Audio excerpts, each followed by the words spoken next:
బీసీలకు 42% రిజర్వేషన్ అమలు చేయాలని చెప్పేసి బీజేపీ పార్టీ ఈరోజు ధర్నా చౌక్లో మహాధర్నా నిర్వహించింది. అయితే ఇక్కడ మనతో మాట్లాడడానికి బీజేపీ నాయకులు ఉన్నారు, అలాంటి తెలుసుకుందాం. మనం ఇప్పుడు మొత్తం బీసీ రిజర్వేషన్ చేయాల్సిందా కేంద్ర ప్రభుత్వం అని కాంగ్రెస్ గవర్నమెంట్ చెప్తుంది, దాన్ని ఏవైతే చూస్తారు. తప్పకుండా ఇప్పుడు బీజేపీ పార్టీ ఏదైతే సెంట్రల్లో ఉందో తను మహిళల కోసం 33% రిజర్వేషన్ ఇచ్చి వాటి చిత్తశుద్ధిని ప్రూవ్ చేసుకుంది. మరి ఇక్కడ ఉన్నటువంటి స్టేట్ గవర్నమెంట్ ఏదైతే ఎలక్షన్ ప్రతిపాదికల మీద రాహుల్ గాంధీ గారు మన నిజామాబాద్ సభలో మరి 42% రిజర్వేషన్ అంటే నోటికి వచ్చినట్టు అంటే ఇంత అంత అని కాదు 42% అని చెప్పి మరి ప్రజల్ని మభ్యపెట్టి మరి ఎన్నికల్లో వారు గెలవడం జరిగింది. మరి అలాంటి అంటే లెక్కలు ఉంటాయి. ప్రతి ఒక స్టేట్కి కూడా 50% రిజర్వేషన్స్ ఏది కూడా దాటద్దు అనేది ఒక మన కాన్స్టిట్యూషన్ రూల్ ప్రకారం అనేది ఒకటి ఉంది. దాన్ని ఈరోజు మనం అంతా కూడా లెక్కించినట్టయితే ఎబోదే 50% వస్తుంది. అదొకటే ఒక దిక్కు అయితే మరి 42% రిజర్వేషన్లో మరి ఎవరెవరికి 10% ఆఫ్ ముస్లిమ్స్కి అంటే ఎవరైతే ముస్లిమ్స్ వాళ్ళకి కేటాయిస్తున్నారు. కాబట్టి మేము దానికి వ్యతిరేకం తప్ప పార్టీ 42% మీద బీసీలకు ఇవ్వాలనేది ఇప్పుడు కాదు ఎప్పుడు కూడా మేము ఎక్కడైనా మాట్లాడడానికి మేము సిద్ధంగా ఉన్నాం. మేము కూడా బీసీ బిడ్డలమే. ఇన్నేళ్ల నుంచి కూడా మాకు అన్యాయం జరుగుతుంది. మహిళలకు కూడా మరి 30% రిజర్వేషన్ ఇచ్చి మరి భారతీయ జనతా పార్టీ మహిళలకు పెద్దపీఠం వేసింది. అలాగే బీసీలకు కూడా పెద్దపీఠం వేస్తామని ఇప్పుడు కాదు ఎప్పుడు నుంచి కూడా ఇప్పుడు ఉన్నటువంటి ఎమ్మెల్యేలు కానీ ఎమ్మెల్సీలు కానీ మనం చూడొచ్చు ఎంత పర్సంటేజ్ ఆఫ్ బీసీలు ఉన్నారనేది. తప్పకుండా సెంట్రల్ గవర్నమెంట్ 42% ఇవ్వడానికి 100% ఇస్తుంది. కాకపోతే దాంట్లోకి ఒక 10% ఎవరైతే రిలీజియన్స్ బేసిస్ మీద తెస్తున్న ప్రతిపాదికన అనేది మేము దానికి వ్యతిరేకం మాత్రమే. 42% తప్పకుండా సాధిస్తామని మేము తెలియజేసుకుంటున్నాం. భారతీయ జనతా పార్టీ పక్షాన మేమందరం కూడా ఈరోజు ధర్నాకు రావడం జరిగింది. రేపు ఇదే పోరాటాన్ని మేము కింద గ్రౌండ్ స్థాయిలో కూడా మేము పోరాడడానికి మేము సిద్ధంగా ఉన్నాం. నా పేరు కావేటి రాజగోపాల్, పెద్దపల్లి జిల్లా. అయితే మేము ఇక్కడ పెద్దపల్లికి వెళ్ళి రావడంకు ముఖ్య కారణం ఏంటంటే ఓబీసీ రిజర్వేషన్లు అని చెప్పేసి కాంగ్రెస్ పార్టీ ప్రజలను మభ్యపెడుతుంది. ఎందుకంటే మన కుల గణన అని చెప్పి చేశారే, ఆ కుల గణనలో అసలు కులాలకు కరెక్ట్ అయినటువంటి న్యాయం జరిగిందా అంటే జరగలేదు. ఎందుకంటే మొన్న మా యొక్క పార్టీ వాళ్ళే చెప్పడం జరిగింది ఏంటంటే ఒక్కొక్క గ్రామంలో నువ్వు చేసిన యొక్క ఏదో రిపోర్ట్ నువ్వు అతికేయు ఆడ ఎంత పర్సెంట్ ఉంది, ఏ కులానికి ఎంత పర్సెంట్ ఉంది అనేది ఈజీగా తెలుస్తుంది. నువ్వు చేసిందంతా అన్యాయం. ఎందుకంటే ఇక్కడ మన యొక్క మైనార్టీలు కావచ్చు, అలాగే ఈ యొక్క క్రిస్టియన్స్ది ఇంతవరకు కూడా 1% కూడా ఉన్నట్టుగా మీరు చెప్పలేదు. అంటే క్రిస్టియన్సే లేరా? ఇప్పుడు మన యొక్క తెలంగాణలో ఇన్ని చర్చిలు ఉన్నాయి, ప్రతి ఊరికి ఒక చర్చి అన్నట్టు ఉన్నది. మరి క్రిస్టియన్స్ లేరా? 1% అంటే 0.1% కూడా క్రిస్టియన్స్ లేరని చెప్పేసి నువ్వు చూపించడం జరిగింది. కనుక ఈ కులగణన అనేది నువ్వు చేసిందంత అబద్ధము, మోసపూరితం, ప్రజలను మోసం పెట్టడమే తప్ప ఇంకోటి ఏం లేదు. కనుక బీసీలకు 100% మాకు 42% ఇస్తేనే తప్ప దీన్ని మేము ఒప్పుకోమని చెప్పేసి ఘంటాపదంగా చెప్తున్నాం. అంటే తెలంగాణలో కులగణన చేసినామో సక్సెస్ అయింది, మాదే మీరు ఆదర్శంగా తీసుకొని జాతీయ స్థాయిలో మోడీ ప్రభుత్వం కూడా బీజేపీ ప్రభుత్వం చేస్తుందని చెప్తున్నారు. ఇది తప్పు. ఎందుకంటే 100% మిమ్మల్ని అడుగుతున్నా నేను ఒకటే. ఎందుకంటే ఇప్పుడు మనకు మైనార్టీ వాళ్ళు అంటే ఎవరు మైనార్టీ వాళ్ళు అంటే ముస్లిమ్స్ ఉన్నారు, ముస్లిమ్స్ చెప్తున్నారు.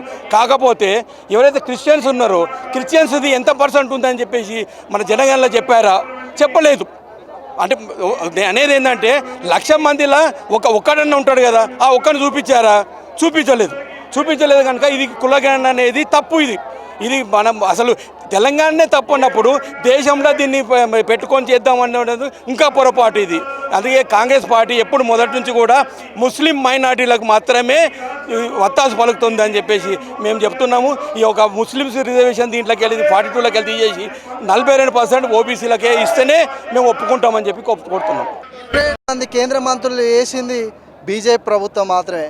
కాంగ్రెస్ ప్రభుత్వం ఇప్పటి వరకు ఎన్ని వేసింది? రేవంత్ రెడ్డి గారు మీ సన్నాయి నొక్కులు బంద్ చేయండి. మీరు మాట ఇచ్చిన బీసీలని 42% అంటున్నారు, కానీ దాంట్లో ముస్లింలను మాత్రం 10% కలుపుతానంటున్నారు. అది ఎంతవరకు సమంజసం? యావత్ తెలంగాణ ప్రజలు మొత్తం 56% ఉన్న బీసీలు మొత్తం ఇప్పుడు ముక్త కంఠంతో ముస్లింలకు మతపరమైన రిజర్వేషన్ పెట్టొద్దని తెలంగాణ ప్రజలు మొత్తం కోరుకుంటారు. అయినా కానీ రేవంత్ రెడ్డి గారు ఎంఐఎం తొత్తుగా మారి 10% రిజర్వేషన్ వాళ్ళకున్నది ఓబీసీలో కలపడానికి ప్రయత్నం చేస్తున్నాం. ఖచ్చితంగా మేము ఇది అడ్డుకుంటాం. రానున్న రోజుల్లో ఉద్యమం చేస్తాం, ప్రజలను చైతన్యవంతం చేస్తాం. బీసీ ప్రజలు మొత్తం ముందడేసి మేము ఎన్నుకోండి వాళ్ళు ఎన్నుకోండి రిజర్వేషన్ ప్రక్రియ అనేది కరెక్ట్ అయిన రిజర్వేషన్ ప్రజలకు చెందే విధంగా మేము ప్రయత్నం చేస్తానని మనం చేస్తున్నాను. బీసీ రిజర్వేషన్ల కోసం మాట్లాడడానికి మనతో ఉన్నారు doctor Samatha, state general secretary. మనం ఇప్పుడు స్థానిక సంస్థలలో కూడా బీసీ రిజర్వేషన్ అమలు చేసింది స్టేట్ గవర్నమెంట్, కానీ మొత్తం సెంట్రల్ గవర్నమెంట్ నోపుతున్నారు. అదే అండి, ఇప్పుడు కాంగ్రెస్ గవర్నమెంట్కి ఇవ్వాలని లేదు. ఫస్ట్ థింగ్ ఎవరో ఒకరి మీద నెట్టాలి కదా. సో నెపం కాంగ్రెస్ మన బీజేపీ గవర్నమెంట్ మీద, సెంట్రల్ గవర్నమెంట్ మీద నడుతూ వస్తుంది. ఇప్పుడు అదే వాళ్ళకి ఇవ్వాలి అనే చిత్తశుద్ధి ఉంటే కామారెడ్డి డిక్లరేషన్లు ఏమని చెప్పినారు, 6 నెలలకే పవర్కి వచ్చిన 6 నెలలకే మనకు 42% రిజర్వేషన్ ఇస్తాము అని అన్నారు. ఆ తర్వాత జనగణన అన్నారు. జనగణనలో 46% వచ్చింది. మరి అంతకుముందు గవర్నమెంట్లో ఎట్లా వచ్చింది? 52% వచ్చింది. 52%ని వీళ్ళు కుదించి దాన్ని 46% చేసిండు. ఆ 46%లో మళ్ళీ 42% అన్నారు. ఆ 42%లో మళ్ళీ 10% ముస్లిమ్స్కి అంటున్నారు, 2% ముస్లిమేతరులకు అంటారు. అంటే ఏమనుకుంటున్నారు? అసలు ఇద్దామనుకుంటున్నారా లేదా కాలయాపన చేయడము? అసలు వాళ్ళకు బేసిక్గా బీసీలకు రిజర్వేషన్ ఇవ్వాలని లేదు. బీసీల ప్రభుత్వమే కాదు కాంగ్రెస్ ప్రభుత్వం ఎప్పుడు కూడా. ఇప్పుడు మనకి ఇండిపెండెన్స్ వచ్చినప్పటి నుంచి కాంగ్రెస్ ప్రభుత్వం అత్యధికంగా పాలించింది. ఎప్పుడైనా బీసీని ఏమైనా పీఎం చేసిందండి? బీసీ అభ్యర్థిని ఏమైనా క్యాబినెట్లో సీట్లు ఇచ్చిండ్రా? ఇప్పుడు మన బీజేపీ ప్రభుత్వం వచ్చినప్పటి నుంచి బీసీని పీఎం చేసినారు, ప్రైమ్ మినిస్టర్ని చేసినారు. క్యాబినెట్లో అత్యధికంగా బీసీలకు మినిస్ట్రీలు ఇచ్చినారు. అదే కాకుండా మొన్న అసెంబ్లీలో ఏం చేసిందండి మన బీజేపీ ప్రభుత్వం? బీసీని సీఎం చేస్తానని డిక్లేర్ చేసినారు. ఇంతవరకు ఏ ప్రభుత్వం అన్న డిక్లేర్ చేసిందా? ఇంతకంటే నిబద్ధత ఏం కావాలండి? బీసీల పట్ల బీజేపీకి ఉన్నది ఖచ్చితమైన నిబద్ధత. ఇప్పుడు కాంగ్రెస్ గవర్నమెంట్కి బీసీల పట్ల ప్రేమ లేదు, ఫోకసు లేదు, వాళ్ళకి ఇవ్వాలన్న చిత్తశుద్ధి లేదు. అయితే ఇప్పుడు రాజ్యాంగపరంగా చూసుకున్నా కూడా మతపరమైన రిజర్వేషన్లకు వ్యతిరేకంగా ఉంది, కానీ ఇప్పుడు బీసీలలో ముస్లింలను తీసుకొస్తున్నారు. అదే అండి, ఇప్పుడు మైనార్టీ రిజర్వేషన్ అంటారు, మళ్ళీ బీసీలలో 10% రిజర్వేషన్ అంటారు. అసలు ఏమి ఇద్దామనుకుంటున్నారు? ముస్లింలకి ఇప్పుడు మొన్న కార్పొరేట్ ఎలక్షన్స్లోనే మనకు 50 ఎబో ముస్లింలకు కేటాయించిండ్రు బీసీ రిజర్వేషన్లో. అసలు ఈ బీసీల పట్ల చిత్తశుద్ధి ఉందా? ముస్లింల పట్ల చిత్తశుద్ధి? ఎప్పుడైనా కూడా కాంగ్రెస్ పార్టీ మీరు గమనించడారో లేదో ఎప్పటికీ మైనార్టీలకు ముస్లిం పార్టీ అది వాళ్ళ డిఎన్ఏనే. అంటే నేను చెప్పట్లేదు, అందరు చెప్పేది ఏంటంటే వాళ్ళ డిఎన్ఏనే ముస్లిం దాన్ని, మైనార్టీ దాన్ని. సో అట్లాంటి కాంగ్రెస్ గవర్నమెంట్ బీసీల పట్ల ప్రేమ చూపిస్తుంది అంటే అది కేవలం అంటే ఇట్స్ అన్ యాక్షన్ మాత్రమే. అంటే వర్డ్స్లో లేదు, వాళ్ళ చిత్తశుద్ధి లేదు. ఇప్పుడు కేవలం ప్రభుత్వం మీద, సెంట్రల్ గవర్నమెంట్ మీద నెపం వేసేసి వాళ్ళ మీద బట్టగాల్సి వేయడం తప్ప వాళ్ళకి ఇవ్వాలనే చిత్తశుద్ధి లేదండి. ఇప్పుడు ఢిల్లీలో కూడా కాంగ్రెస్ ప్రభుత్వం అందరిని ఎమ్మెల్యేలు, ఎమ్మెల్సీలు, ఎంపీలు అందరినీ తీసుకొని దీక్ష చేస్తామంటున్నారు వాళ్ళు.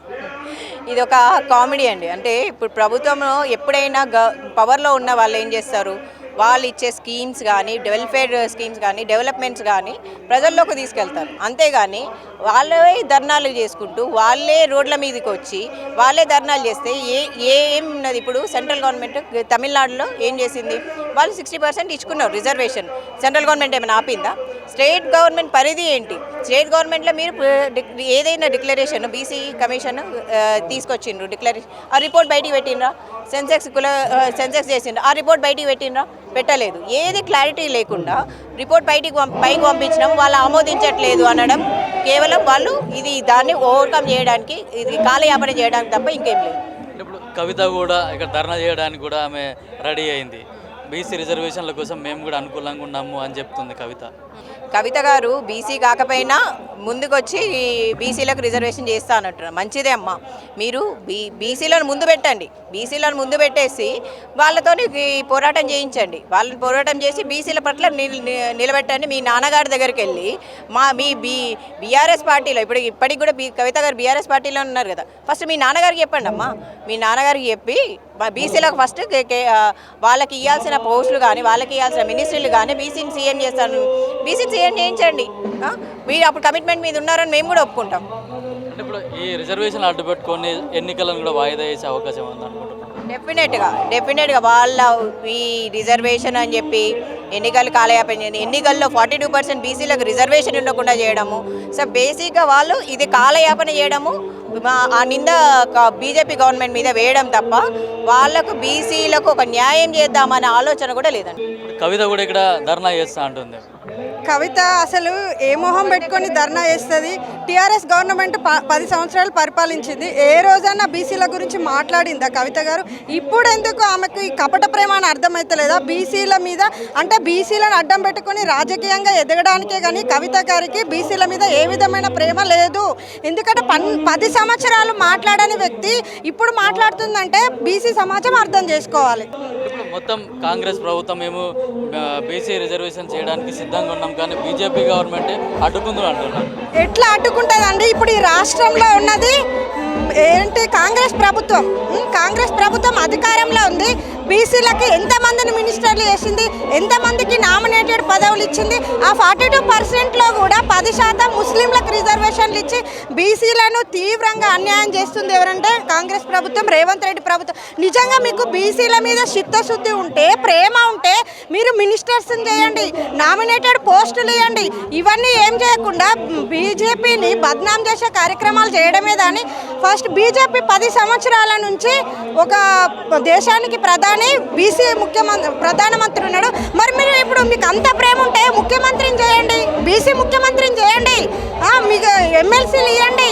అవి ఇవ్వకుండా ఈ ధర్నాలు చేయడం ఏంటంటే రాజకీయంగా లబ్ధి పొందడానికి బీసీ సమాజం మీద కుట్రలు జరుగుతుంది. ఇదంతా బీసీ సమాజం తెలుసుకోవాలి. ధర్నా చేయడానికి రెడీ అయింది. 72 గంటల పాటు బీసీ రిజర్వేషన్లు సాధించాలని ధర్నా కూడా కూర్చోబోతున్నాం. అంటే వాళ్ళు అధికారంలో ఉన్నప్పుడు చేయలేదు, ఇప్పుడు ఎందుకు చేస్తున్నా అంటే కేవలం ఇదంతా రాజకీయంగా లబ్ధి పొందడానికేనా? అదే నేను ప్రశ్నిస్తున్నా. కవితక్కకు 10 సంవత్సరాలు వాళ్ళ అయ్య పాలించినప్పుడు బీసీలు గుర్తు రాలేదా? మహిళలు గుర్తు రాలేదా? ఇప్పుడు నువ్వు కొత్తగా ఈ బీసీ ఉద్యమం ఏందన్నంటే ఇప్పుడు ఎట్లాగో సెంట్రల్ గవర్నమెంట్ ఏదో ఒక రోజు తీర్పునిస్తుంది, ఖచ్చితంగా అమలు చేస్తుంది. అంటే అది నేను వేయడంతో వచ్చింది. ఇప్పుడు మహిళా బిల్లు నువ్వు చెప్పినా చెప్పకుండా మోడీ గారి దృష్టిలో ఉన్నది, ఖచ్చితంగా తను చేయాలనుకున్నారు, చేసిర్రు. ఏంటంటే మేము పోయి చేసినామని ఏదో అక్కడ పోయి ధర్నాలా కూర్చొని మేము చేసినాం, మా వల్లనే వచ్చిందని నిరూపించుకోవడానికి తప్పితే దాని మించి ఇంకేం లేదు. ఇప్పుడు కాంగ్రెస్ గవర్నమెంట్ కూడా నేపం మొత్తం బీజేపీ గవర్నమెంట్ మీద నెట్టుతుంది. కాంగ్రెస్ గవర్నమెంట్ 70 సంవత్సరాలు పాలించింది. ఈ 70 సంవత్సరాలలో ఏం చేసింది అంటే ఇప్పుడు కుల రాజకీయాలు వేసుకుంటా, మత కల్లోహాలు సృష్టించుకుంటా ఈరోజు నువ్వు 42% అంటే 42% బీసీలకే దక్కేటట్టు చేయాలి. అందులో నువ్వు 10% నువ్వు ఏ రాజ్యాంగంలో రాసి ఉన్నది? అంబేద్కర్ గారు చెప్పిండ్రా నీకు మతాల వారీగా రిజర్వేషన్లు? అది నీకు దానిలో ఉన్నదా? అందులో లేదు కదా. మరి నువ్వు ఏ విధంగా నువ్వు వాళ్ళను 10% ఇందులో చేర్చాలని అనుకుంటున్నావు? ముందు దానికి సమాధానం చెప్పు. దానికి సమాధానం చెప్పాలి రేవంత్ రెడ్డి ఫస్ట్. అంటే వీళ్ళు ఢిల్లీలో కూడా ధర్నా చేయడానికి కూడా బయలుదేరుతున్నారు వీళ్ళు కాంగ్రెస్ వాళ్ళు. తీరనియండి, ధర్నా చేసి ఏం చేస్తారు? ఎప్పుడైనా బీజేపీ ప్రభుత్వం అందరికీ అన్ని సామాజిక వర్గాలకు న్యాయం చెయ్యాలి. ఉన్న మన భారతదేశంలో ఉన్న ప్రజలందరికీ న్యాయం జరగాలనే కోరుకునే ఏకైక పార్టీ భారతీయ జనతా పార్టీ.